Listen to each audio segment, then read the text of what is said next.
ମୋର ଆପତ୍ତି ନାହିଁ ଦରଦାମ ବଢ଼ିଲାଣି ବିଧାୟକ ମନ୍ତ୍ରୀଙ୍କ ବଢ଼ୁ କିଛି ଆପତ୍ତି ନାହିଁ ନ ବଢ଼ିଲେ ରେଡ଼ି ବଢ଼ିଲେ ବି ରେଡ଼ି ସିଏ ଟଙ୍କା 60,000 ଭିତରେ ମୋ ଦିନକ 2 ଦିନର ଖର୍ଚ୍ଚ ସେ ଆଉ ଖାଲି ମିଛରେ ବଡ଼ କଥା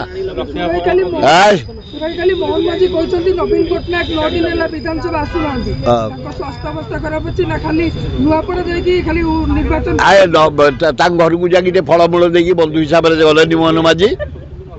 ତାକୁ ଟିକେ ସାନ୍ତ୍ୱନା ଦେଇକି ଟିକେ ଫଳମୂଳ ଦେଇକି ଆଇଥାନ୍ତେ କେଡ଼େ ଅଲାଜୁକ ପ୍ରଧାନମନ୍ତ୍ରୀ ମ ତମେ ଗୋଟେ ମୋହନ ମାଝୀ ଆରେ ଅଲାଜୁକ ଆରେ ତମର ଗୋଟେ ବିରୋଧୀ ଦଳ ନେତା ସହକର୍ମୀ ତା ଦେହଟା ଖରାପ ହେଇଛି ଟିକେ ଯାଇ ସାନ୍ତ୍ୱନା ଦେଇ ଟିକେ ଫଳମୂଳ ଦେଇକି ଆସନ୍ତୁନି ଏଭଳିଆ କି ମୁଖ୍ୟମନ୍ତ୍ରୀ ମ ଏଭଳିଆ ମିନ୍ ମାଇଣ୍ଡ ଆମକୁ ଯେମିତି ନୋଟିସ୍ ହେଇଛି ମୋତେ ନୋଟିସ୍ ହେଇଛି ଯାହା ମୋହନ ମାଝୀ ତୁ ମାନେ ଜନ୍ମ ହେଇନଥିବୁ ମୁଁ ପଲିଟିକ୍ସରେ ତା ଭିତରୁ ମୁଁ 6 ଥର ଯାଇଛି 3 ଥର ଯାଇଛୁ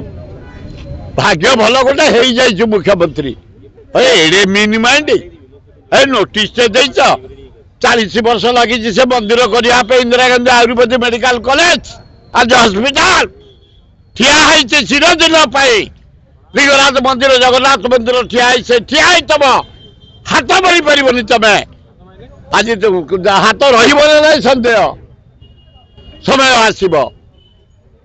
ତେଣୁ ବଡ଼ ଦୁଃଖଦାୟକ ଘଟଣା ଏଭଳିଆ ନୋଟିସ୍ ଦେବା ଅତି ଅନ୍ୟାୟ ହେଇଛି ମତେ 6ଟା ମିଳିଥିଲା ବାଣ୍ଟି ଦେଇଛି ହଁ ହଁ ସଞ୍ଜୟ ବେହେରା ତ ବାହାଘର କରୁଛନ୍ତି କଣ ସେ ଭିତରେ ଭଲ ହୁଅନ୍ତା ନା ନାଇଁ ତ ମୋର ତ ଇଏ ପୁତୁରାର ଝିଅ ଏଡେ ବଡ଼ ହେଇନି ବାହା ହେବା ପାଇଁ ଯଦି ଆଉ କାହା ବାହାରେ ଯାଇ ବସିଥିବ ମୁଁ କହିପାରିବିନି କିନ୍ତୁ ସଞ୍ଜୟ ବେହେରା ବଢିଆ ଲୋକ ସମସ୍ତଙ୍କୁ ନେଇ ଚାଲିଛି ଆଉ ଯେ ମହାନ୍ତି ପାସ୍ ସେ କଣ ଦେ ମ ଆଥଲେଟିକ୍ ପ୍ରେସିଡେଣ୍ଟ ମନକୁ ଆସିବ ମୋ ଦୟାରେ ଭୁବନେଶ୍ୱର ଆଥଲେଟିକ୍ ପ୍ରେସିଡେଣ୍ଟ 50 ବର୍ଷରୁ ଉର୍ଦ୍ଧ ଆପଣ ଯିବେ ଯିଏ ଆସିବ ଯିବେ ନା ଯିବେନି ନାଇଁ ମୁଁ ଜିଲା ଭଳିଆ ଲାଗୁନି ଯିବା ଭଳିଆ ଲାଗୁନି ନା ମୁଁ ଆଶା କରୁଛି ମୋହନ ମାଝୀ ଆପଣ ନିଜେ